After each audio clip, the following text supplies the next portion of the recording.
Sutra Teratai yang menakjubkan bab 16. Panjang usia Tathagata. Shin Fasyang Sutra Teratai episode 1528.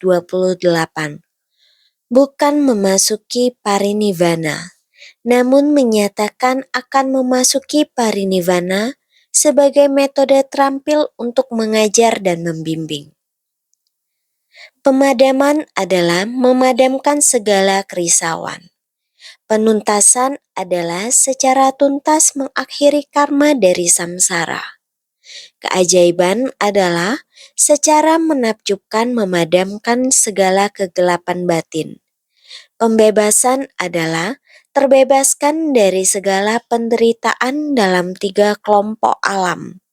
Pemadaman, penuntasan, keajaiban, dan pembebasan ini adalah tingkatan paling tinggi dari nirvana pada kendaraan kecil. Harus bersungguh hati mendengarkan dan menerima. Ketika kita bersungguh hati terhadap keadaan ini, semua dharma adalah menakjubkan. Jika kita tidak bersungguh hati, dharma akan bocor. Harus bersungguh hati. Jangan biarkan bocor keluar. Pemadaman. Kita sering mengatakan berlatih diri sangatlah penting. Pemadaman adalah memadamkan segala kerisauan.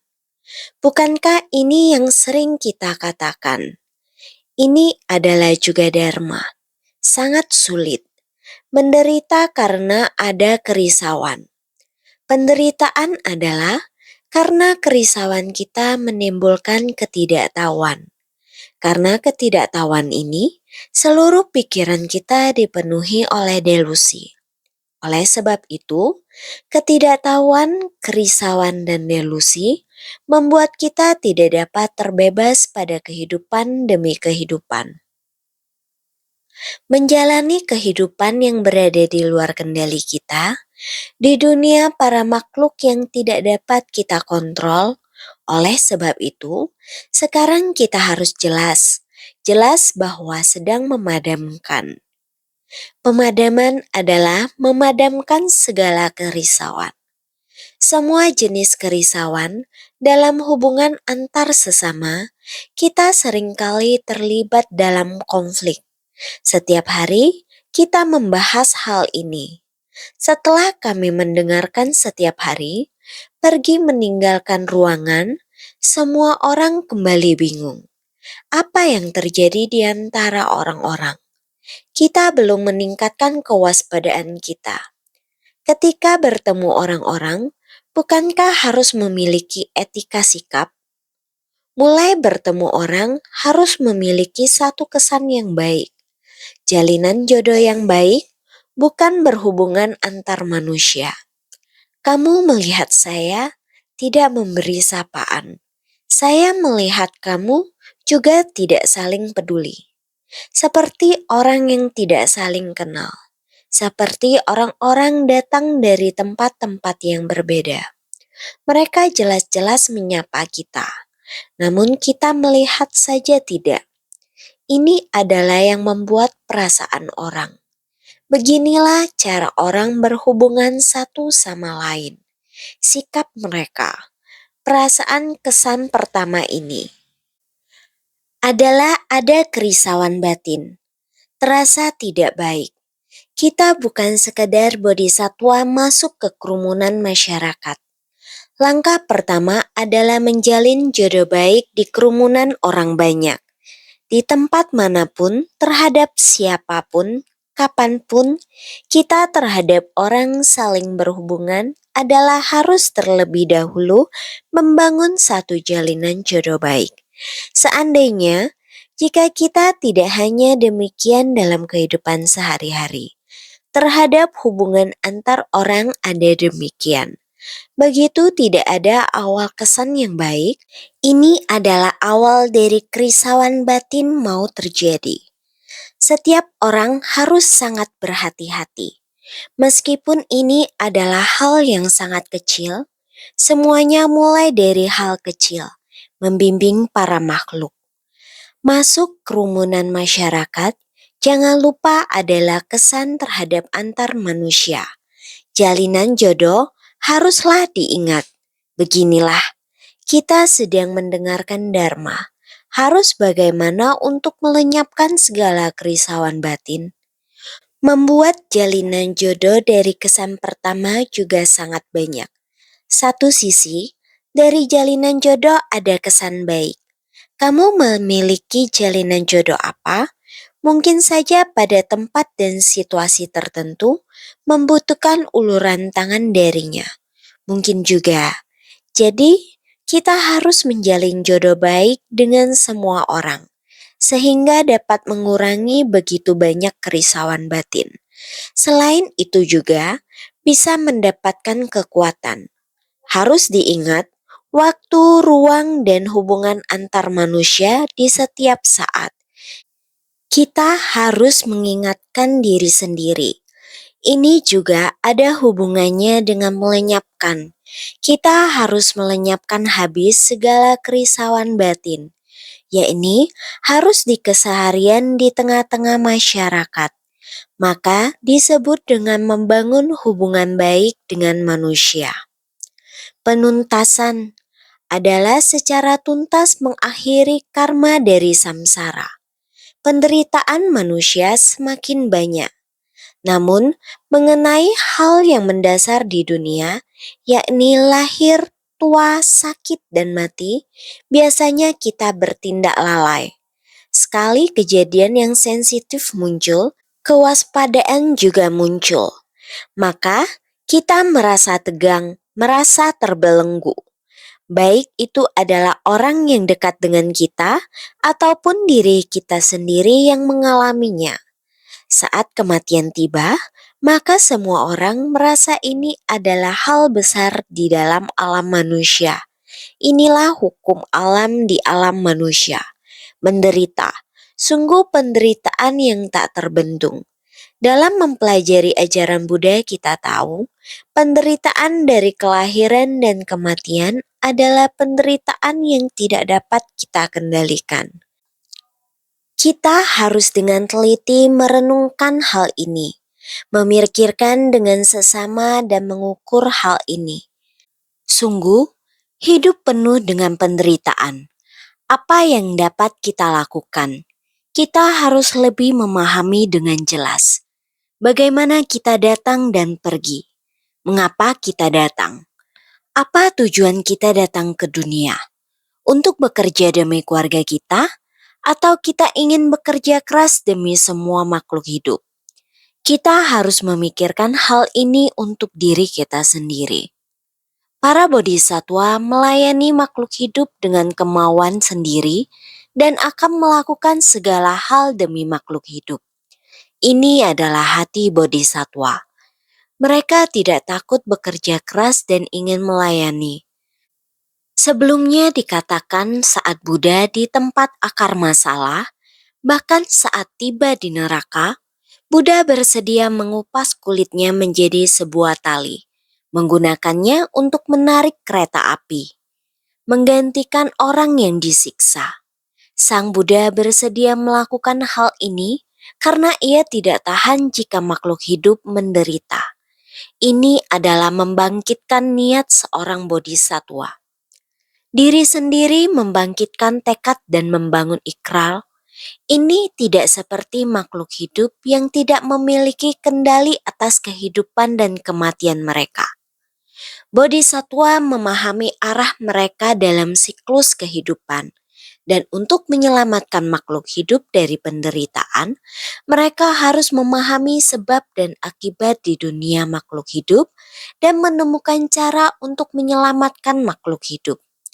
Jadi, pada awalnya kita mengatakan melenyapkan kerisauan secara tuntas baik dalam waktu, ruang, dan hubungan antar manusia.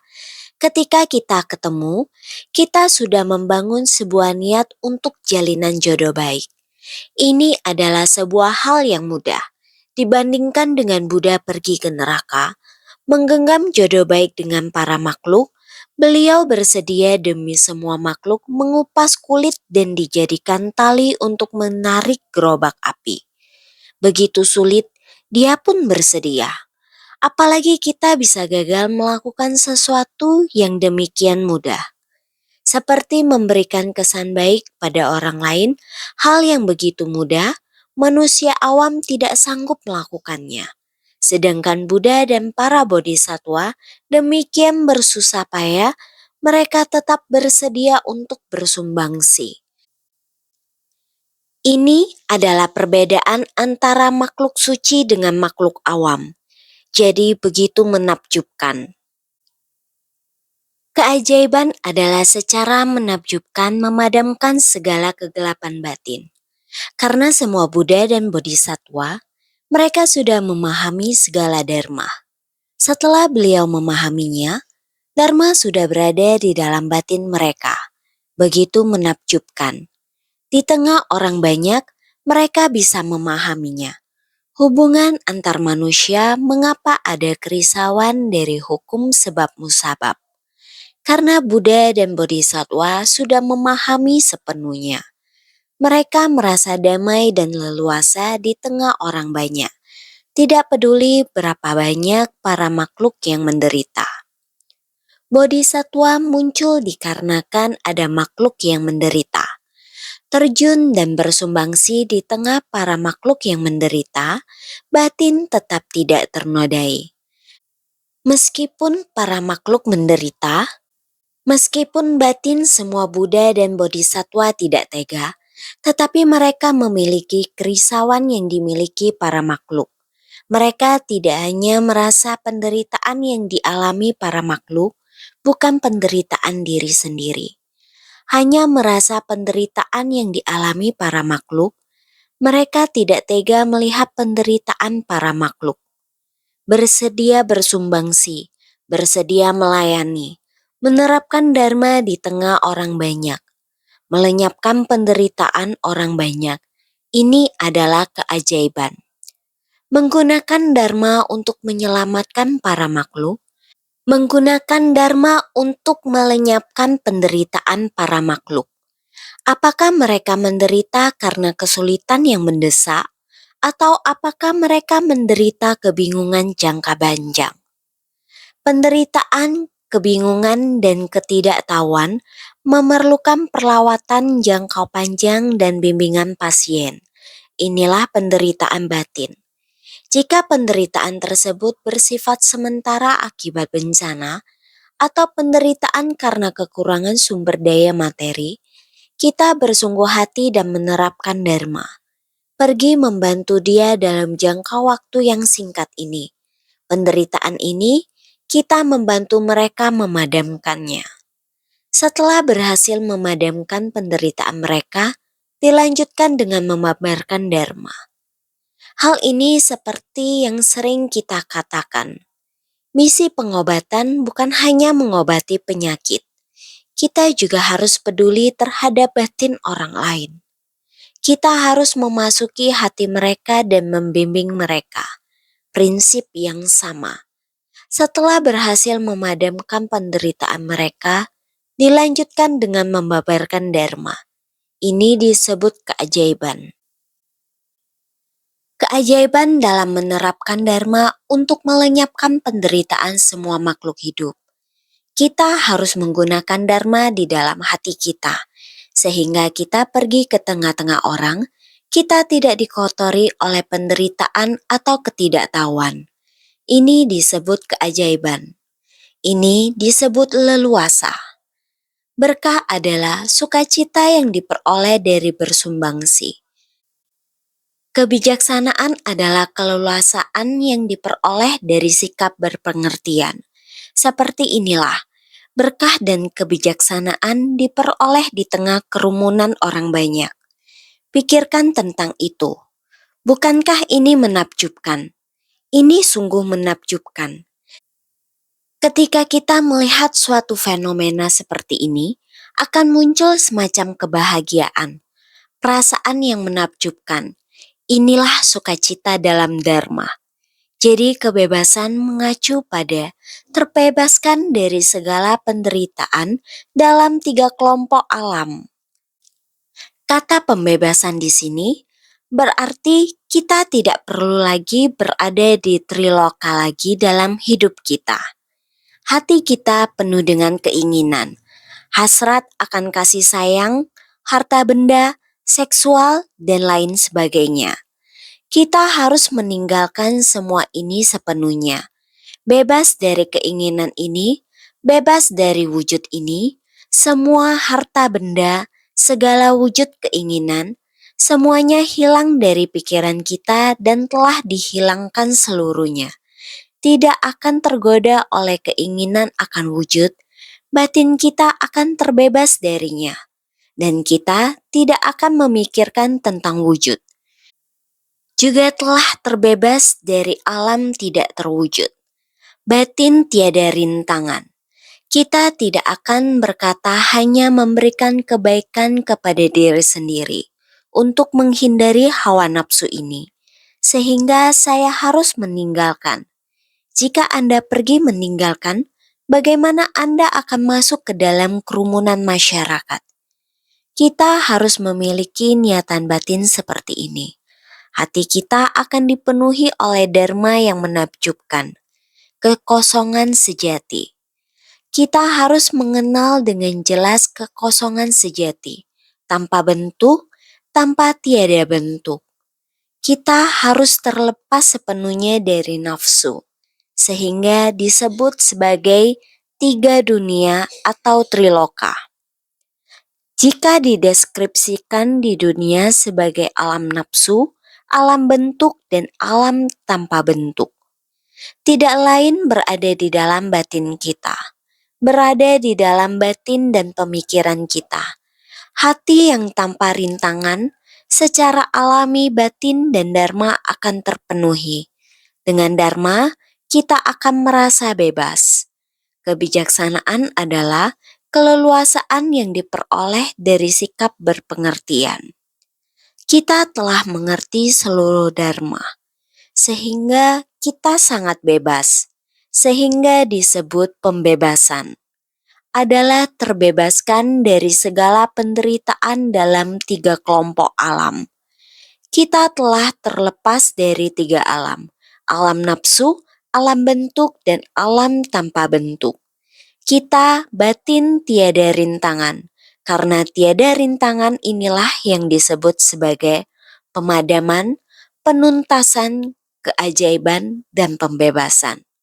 Sebelumnya disebutkan pemadaman, penuntasan, keajaiban, dan pembebasan. Kita mesti memahami hal ini. Pemadaman adalah pemadaman segala kerisauan. Penuntasan adalah segala tuntas mengakhiri samsara. Keajaiban secara menakjubkan memadamkan segala kegelapan batin. Pembebasan adalah terbebaskan dari tiga kelompok alam. Ini yang mesti kita bina. Namun kita harus memperhatikan, membina diri dapat melenyapkan segala jenis kerisauan. Tapi harus dijaga untuk tidak terpengaruh oleh tingkatan paling tinggi dari nirvana pada kendaraan kecil.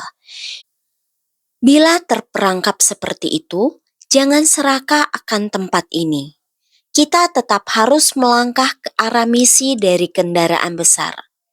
Buddha dalam Sutra Teratai adalah demi mengajar kelompok orang dari kendaraan kecil ini, mendorong mereka agar naik jenjang setingkat lebih tinggi. Daripada naik kereta kambing atau kereta rusa, lebih baik kita naik kereta lembu yang besar. Demikian Buddha bersungguh hati. Demi agar kita dapat melenyapkan kerisauan, mengakhiri samsara, terbebaskan dari tiga kelompok alam. Sebersit niat hati ini, kemudian terbebaskan dari nirvana pada kendaraan kecil. Mereka menganggap diri mereka sudah di tingkatan paling tinggi. Buddha ingin menyampaikan kepada kita, masih belum. Kita masih harus maju selangkah ke depan.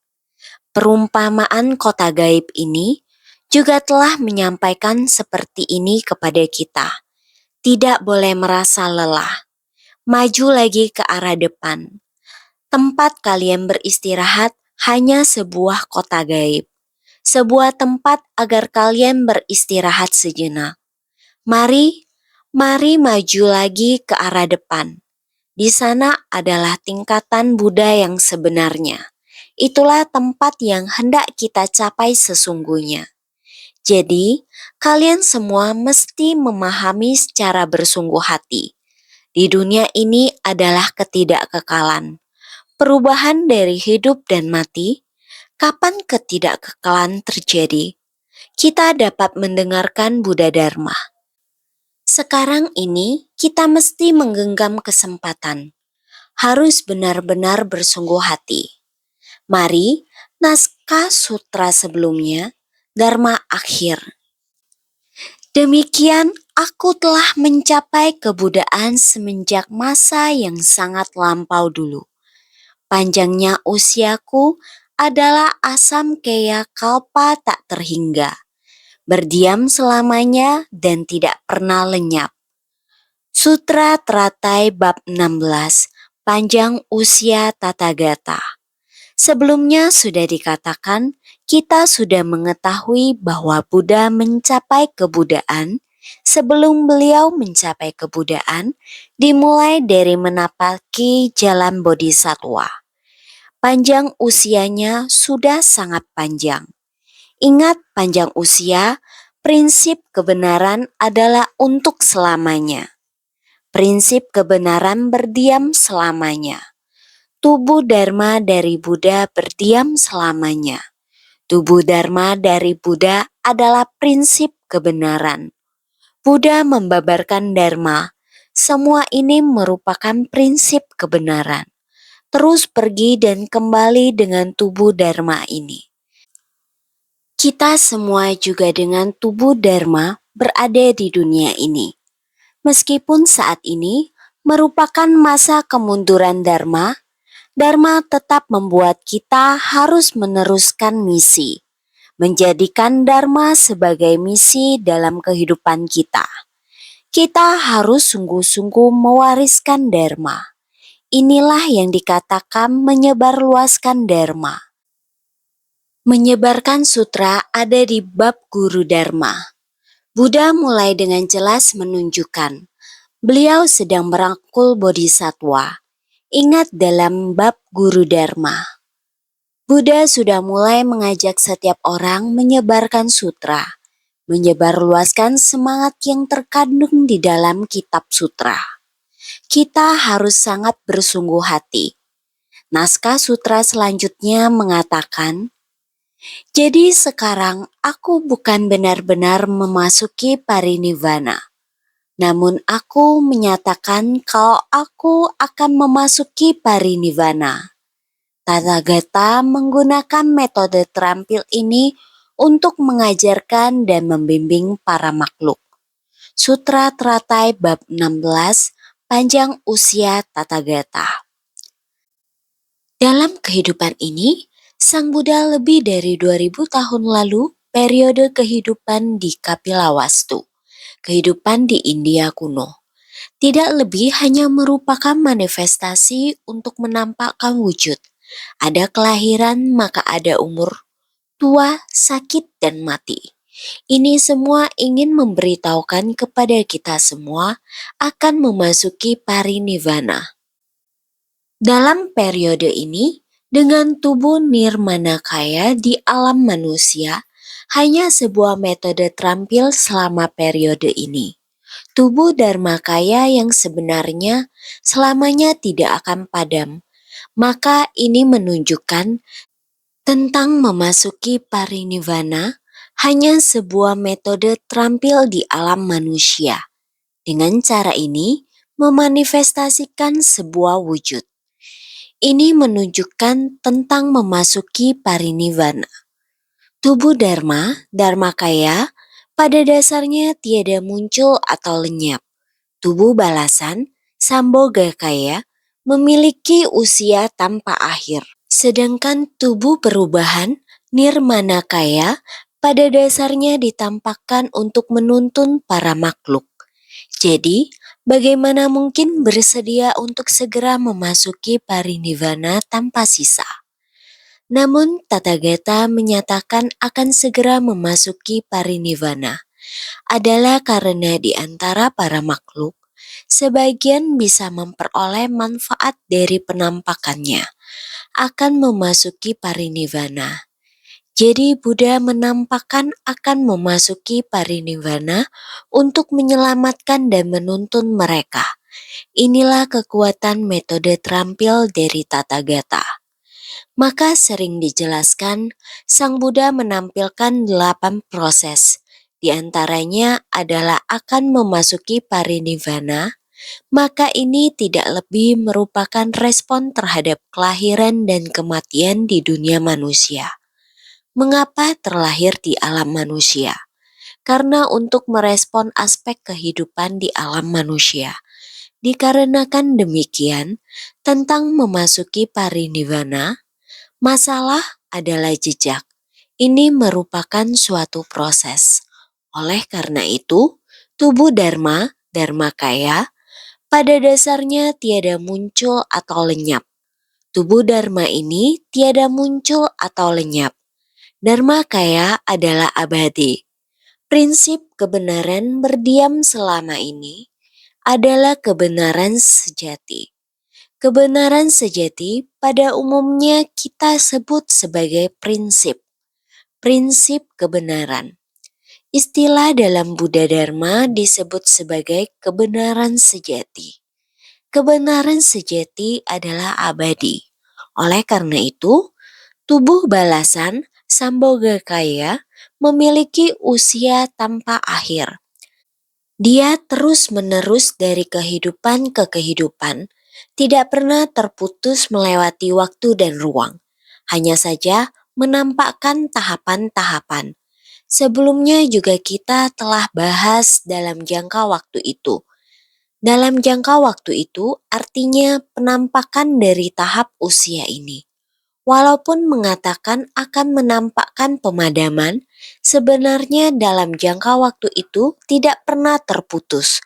Maka, waktu dan ruang sama sekali tidak pernah terputus. Buddha, tubuh balasan, Sambhogakaya, memiliki usia tanpa akhir. Setelah meninggalkan tempat ini, akan pergi ke tempat lain. Perahu Las Asih terus membimbing para makhluk. Tidak hanya melekat pada dirinya yang telah memasuki parinibbana, di sini sama halnya bagi kita manusia. Meninggalkan di sini dan pergi ke tempat selanjutnya. Tidak ada ruang di antaranya. Jika tidak pergi ke atas surga, maka akan jatuh ke neraka. Jika tidak, kita akan kembali ke alam manusia ataupun memasuki alam binatang dan setan kelaparan. Jadi, kita juga tidak terputus. Kita juga sama, mengikuti kekuatan karma kita. Kita sendiri tidak bisa mengendalikannya. Buddha sangat jelas, di tempat ini sudah berakhir. Jangka waktu ini, saya akan di tempat lain. Oleh itu, menampakkan wujud tubuh perubahan nirmana kaya. Semua masih tetap menampakkan kemunculan dan menampakkan pemadaman sesuai dengan waktunya. Tetapi usia Dharmakaya yang sesungguhnya adalah tanpa akhir, tetap tidak pernah berhenti. Oleh karena itu, tubuh perubahan Nirmanakaya pada dasarnya ditampakkan untuk menuntun para makhluk. Tubuh perubahan di tempat ini, tubuh perubahan Nirmanakaya, tidak peduli dimanapun tubuh perubahannya berada, beliau menyesuaikan sebab dan kondisi, sesuai dengan tempat dan waktu. Demikian beliau berada di tempat itu, agar setiap orang dapat melihat tubuhnya yang seperti itu, dan melakukan hal duniawi dengan cara seperti itu. Inilah yang disebut sebagai tubuh perubahan. Nirmanakaya adalah tubuh perubahan, perwujudan sebagai respon dari tubuh balasan, Sambhogakaya, di dunia. Pada dasarnya ditampakkan untuk menuntun para makhluk. Pada dasarnya penampakannya adalah untuk menuntun para makhluk. Jadi, bagaimana mungkin bersedia untuk segera memasuki parinibbana tanpa sisa? Sang Buddha tidak akan tega meninggalkan makhluk hidup, karena banyak makhluk hidup yang masih belum terselamatkan. Bagaimana mungkin beliau ikhlas untuk berhenti seperti ini? Sang Buddha pasti tidak akan berhenti, tidak akan. Beliau tidak akan pernah berhenti. Beliau tidak akan seperti itu memasuki parinibbana begitu saja. Parinibbana abadi, tidak. Beliau bukan benar-benar memasuki parinibbana. Namun ketika akan memasuki parinibbana, Sang Buddha dalam jangka waktu itu, kita harus ingat untuk memperhatikan dalam jangka waktu itu, naskah sutra selanjutnya dalam jangka waktu itu, beliau terus berulang kali kembali di dunia ini. Tanpa ada jeda di dalam jangka waktu itu, beliau terus dan terus menyelamatkan makhluk hidup. Jadi, Tathagata menyatakan akan segera memasuki parinibbana. Di persamuhan di puncak burung nasar, dalam bagian naskah sutra sebelumnya, Sang Buddha menyatakan bahwa Tathagata akan segera memasuki parinibbana. Kita harus tetap mengingat ini. Jadi, karena dia akan segera memasuki parinibbana, setiap orang harus segera membangkitkan tekad dan membangun ikrar untuk menyebarkan sutra dan menyebarkan dharma. Jadi, Sang Buddha terus-menerus di masa depan, dia akan memasuki parinibbana. Ini karena di antara para makhluk, sebagian bisa memperoleh manfaat dari penampakannya akan memasuki parinibbana. Ada beberapa yang mengatakan Buddha sudah lanjut usia dan akan segera memasuki parinibbana. Saya harus segera menghargai dan memanfaatkan waktu. Saat Buddha menyatakan hal itu, bahwa dia akan memasuki parinibbana, akan ada sebagian makhluk hidup, siapa tahu menjadi tahu memanfaatkan waktunya dengan baik. Jadi, karena ini memperoleh manfaat dari penampakannya akan memasuki parinibbana. Para makhluk karena hal ini mendapatkan manfaat dari ini, mereka tahu harus cepat meningkatkan kewaspadaan mereka. Setelah Buddha memasuki parinibbana, dari siapa mereka akan bisa mendengarkan dharma. Jadi, saat Buddha masih ada di dunia, mereka harus cepat bersungguh-sungguh mendengarkan dharma. Dengan begitu, mereka mendapatkan manfaat. Jadi, Buddha menampakkan akan memasuki parinibbana untuk menyelamatkan dan menuntun mereka. Karena Sang Buddha melihat para makhluk sangat giat mendengarkan dengan berusaha keras. Maka, ia bekerja keras dan dengan cepat mengajarkan dharma, tidak berani untuk berhenti. Ia harus dengan cepat menurunkan ajaran itu. Maka, ia harus memanfaatkan waktunya dengan baik karena ia tidak memiliki banyak waktu. Semuanya bersedia untuk menerima ajarannya. Maka, ia harus cepat dengan giat membimbing para makhluk. Ini adalah situasi yang diwujudkan oleh Sang Buddha. Jadi, inilah kekuatan metode terampil dari Tathagata. Sang Buddha menggunakan metode terampil di dunia. Ia menggunakan metode terampil untuk membimbing para makhluk. Berkat metode-metode ini, para makhluk bersedia dan giat untuk menerima ajarannya. Dalam naskah sutra, Sang Buddha mengatakan, "Jadi sekarang, aku bukan benar-benar memasuki parinibbana. Namun aku menyatakan kalau aku akan memasuki parinibbana. Sekarang di puncak burung nasar, Buddha mengatakan akan segera memasuki parinibbana, tetapi bukan benar-benar memasuki parinibbana. Buddha menampakkan tubuh balasan Sambhogakaya sesuai kondisi dan menyatakan sebagai metode terampil. Aku akan memasuki parinibbana. Sekarang di puncak burung nasar, Buddha mengatakan akan segera memasuki parinibbana. Ini sudah tertulis di dalam kitab sutra. Di depan telah dikatakan, sekarang muncul sekali lagi, mengatakan sekali lagi kepada semua orang. Sebenarnya sekarang mengatakan parinibbana, melainkan tetapi bukan benar-benar memasuki parinibbana. Sekarang sekali lagi mengatakan parinibbana.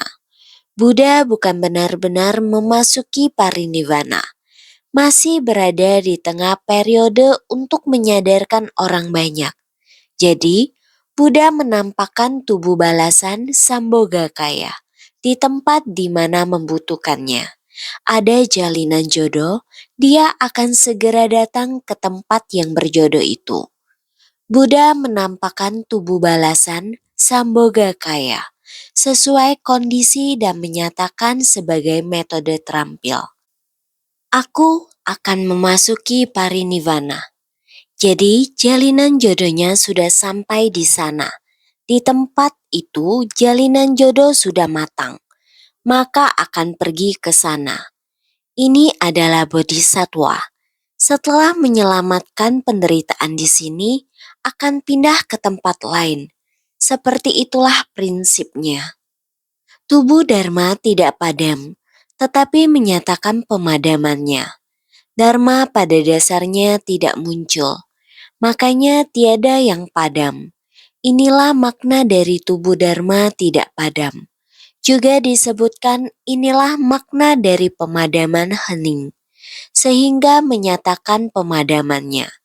Dharma kaya pada dasarnya adalah abadi, tidak padam. Tetapi Sang Buddha seperti ini, dan mulai berkata bahwa ia akan memasuki parinibbana. Jadi, Dharma pada dasarnya tidak muncul. Dharma telah ada sejak dahulu kala, sebelum Buddha datang ke dunia. Tidak ada seorang pun tahu prinsip kebenaran dan Dharma sejati. Sang Buddha lahir dan beliau mencapai pencerahan. Jadi, Dharma ini adalah Dharma yang sudah ada semula. Dimulai dari Sang Buddha, kemudian membimbing dan menyadarkan kita, sehingga kita dapat memahami Dharma tersebut. Jadi, Dharma pada dasarnya tidak muncul. Itu selalu ada di sana. Sudah ada sejak kalpa tidak terhingga yang lampau. Jadi tidak padam karena tidak dimunculkan. Maka secara alami ia tetap ada. Ini adalah kebenaran di alam semesta dan itu abadi. Jadi itu kebenaran Dharma adalah bahwa ia tidak muncul dan tidak padam. Jadi inilah makna dari tubuh Dharma tidak padam. Berarti bahwa tubuh Dharma adalah kebenaran. Tidak peduli bagaimana saya mengatakannya. Saya harus mengatakan ini kepada semua orang. Jadi, inilah makna dari pemadaman hening. Awalnya Dharma, jika Anda tidak menggunakannya, akan selalu seperti itu. Jika Anda menggunakannya, Anda menggunakan Dharma untuk menyelamatkan makhluk hidup. Jadi, tubuh balasan tidak padam, tetapi menyatakan pemadamannya. Siapa yang memiliki kebijaksanaan dan siapa yang memiliki kerisauan, disebutkan kebijaksanaan dapat menghancurkannya. Inilah makna dari tubuh balasan tidak padam. Dharma kaya adalah abadi dan tidak pernah lenyap. Buddha hanya menggunakan tubuh jelmaan nirmana kaya untuk merespons sebab dan kondisi dari tubuh balasan. Demikian menggunakan tubuh ini di dunia seperti ini. Untuk memiliki jalinan jodoh, bertemu dengan setiap orang. Dengan jalinan jodoh ini, Buddha datang membimbing kita. Oleh karena itu, siapa yang memiliki kebijaksanaan dan siapa yang memiliki kerisauan, orang seperti apa yang memiliki kebijaksanaan, orang seperti apa yang memiliki kerisauan, disebutkan kebijaksanaan dapat menghancurkannya. Inilah makna dari tubuh balasan tidak padam. Ini berarti orang yang memiliki kebijaksanaan dapat menghadapi orang yang memiliki kerisauan. Menggunakan kebijaksanaan, membimbing dengan sabar orang yang memiliki kerisauan. Oleh sebab itu, kita semua makhluk hidup memiliki kerisauan. Buddha dengan kebijaksanaannya menjelaskan kepada kita prinsip kebenaran dari segala fenomena yang ada di alam semesta ini, sehingga kita dapat mengetahui lenyap dan padam. Kita semua harus memahami Buddha menggunakan tubuh balasan Sambhogakaya menjelma di dunia. Demikianlah Buddha Sakyamuni Pangeran Siddhartha menggunakan tubuh balasan Sambhogakaya, memantulkan kondisi luar dengan kebijaksanaan. Tubuh balasan Sambhogakaya memantulkan kondisi luar dengan kebijaksanaan. Ketika kondisi luar berpadu dengan kebijaksanaan, itulah tubuh balasan. Membicarakan panjang usia karena kondisinya adalah tak terhingga dan tak terbatas. Makanya, berdiam selamanya tanpa padam, demikian juga dengan kebijaksanaan. Itu sebabnya kebijaksanaan dinamakan sebagai panjangnya usia. Sang Buddha telah tersadarkan, telah memiliki kebijaksanaan, sehingga pemandangan akan segala sesuatu di antara langit dan bumi, semuanya disimpan di dalam sifat tercerahkan lautan kebijaksanaan. Sehingga ketika kondisi luar berpadu dengan kebijaksanaan, kondisi luar dan kebijaksanaan ini di dalam ketidakberwujudan berpadu. Tidak ada yang tidak Sang Buddha pahami dengan jelas. Itulah tubuh balasan. Tubuh Sang Buddha ini di dunia memanfaatkan prinsip kebenaran ini. Sehingga membicarakan panjang usia adalah kondisinya, adalah tak terhingga dan tak terbatas. Kondisinya adalah alam semesta yang tak terhingga. Sehingga sering mengatakan tidak ada yang tidak dimiliki. Tiada ada yang ada keberadaannya, memiliki semuanya dan ada di mana-mana. Ini adalah kebenaran sejati. Panjang usia tak terhingga dan tak terbatas. Berdiam selamanya tanpa padam. Selamanya ada. Di ruang yang manapun akan ada. Prinsip kebenaran semuanya sama. Tidak peduli di negara mana, kebenaran sejati sama. Prinsip kebenaran yang disampaikan, mungkin saja dia tidak pernah mendengarnya di masa lalu. Tetapi begitu mendengarkannya, benar adalah demikian. Jiwa kehidupannya adalah menunggu momen saat ini. Dapat dilihat, awalnya memang ada. Begitu diklik langsung paham. Inilah selamanya berdiam tanpa padam. Demikian juga dengan kebijaksanaan. Itu sebabnya kebijaksanaan dinamakan sebagai panjangnya usia.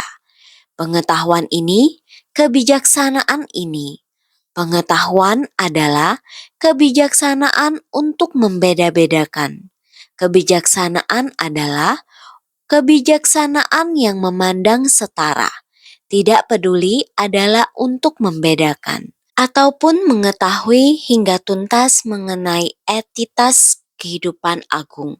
Ini disebut maha kebijaksanaan. Namanya juga disebut panjang usia. Jika kita ada kebijaksanaan, kebijaksanaan ini adalah abadi. Hanya saja kita ada kerisauan dan ketidaktahuan yang menutupi kebijaksanaan kita. Kebijaksanaan tidak hilang tetapi tertutupi. Ditutupi oleh kerisauan dan ketidaktahuan.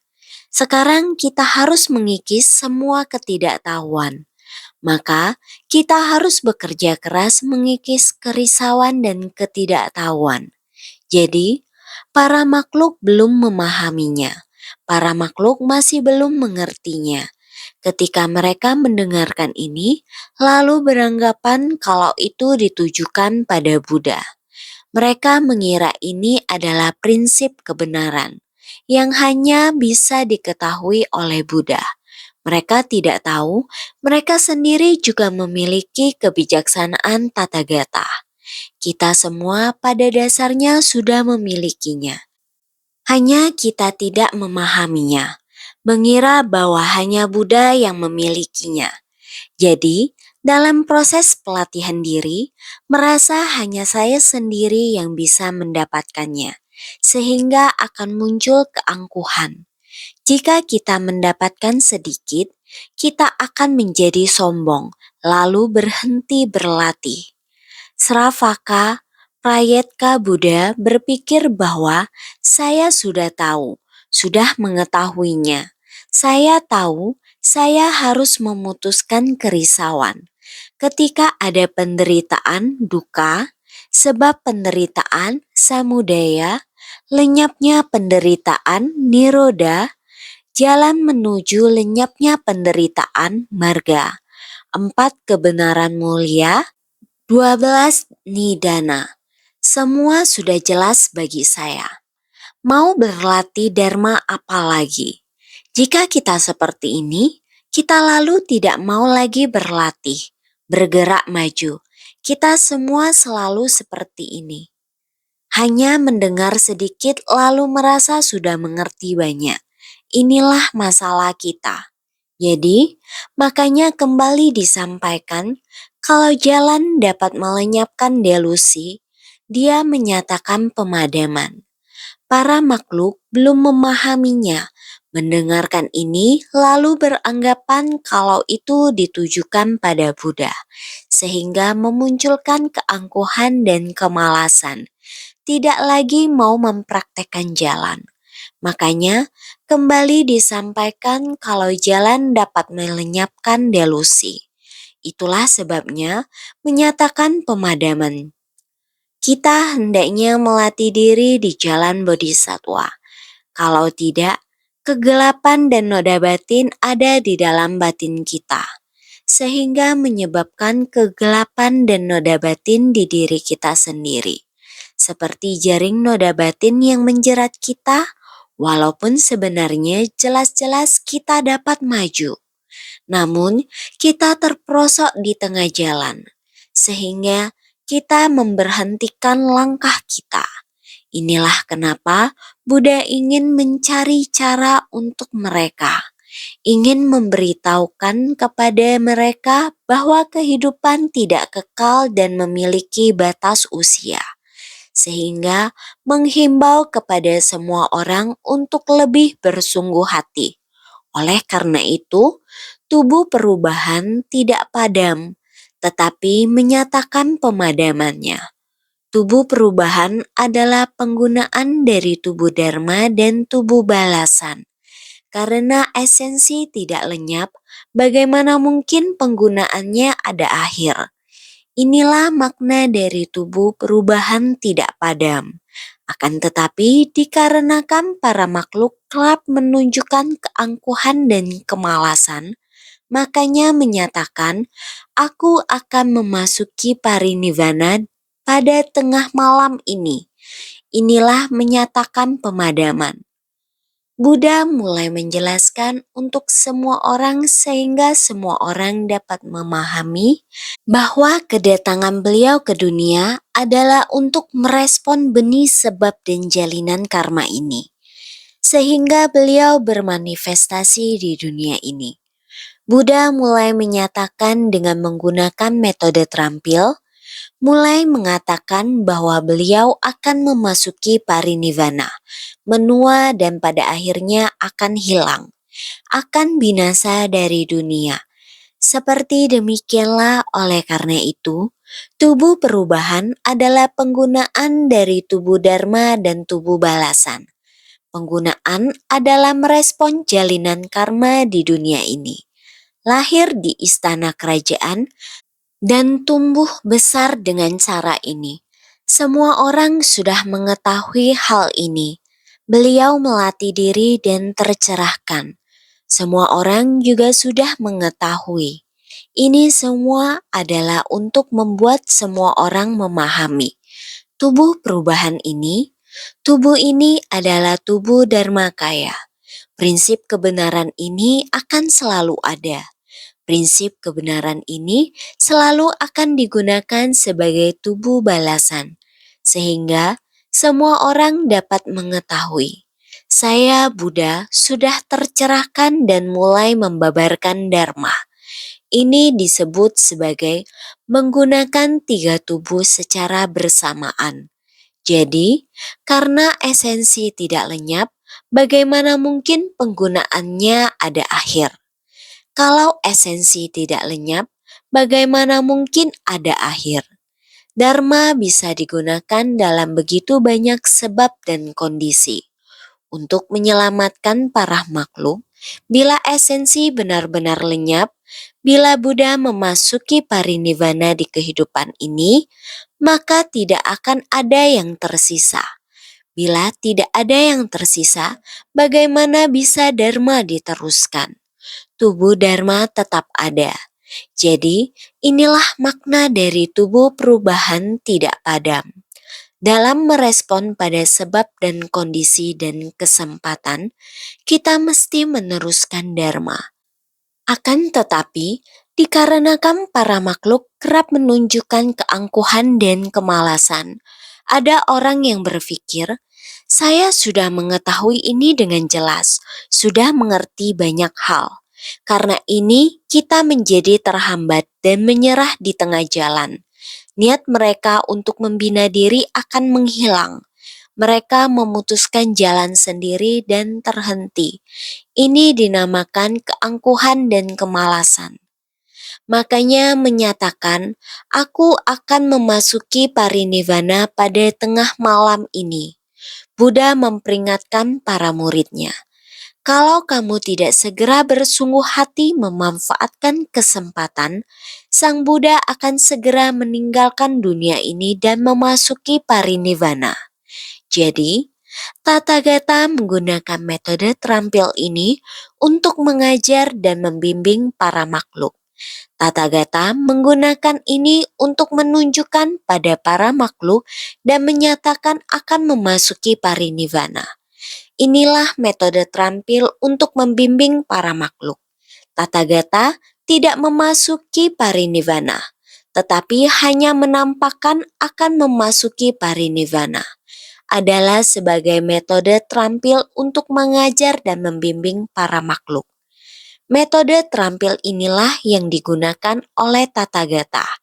Jika tidak di tengah kelompok muridnya, ada murid yang demikian, sudah tergantung pada Dharma dari kendaraan kecil, dan ajaran yang terbatas dan mulai malas, serta hati mulai sombong. Maka Sang Buddha memberitahukan semuanya. Jalan yang harus dilalui masih sangat panjang. Jika Anda tidak serius, Sang Buddha akan segera memasuki parinibbana.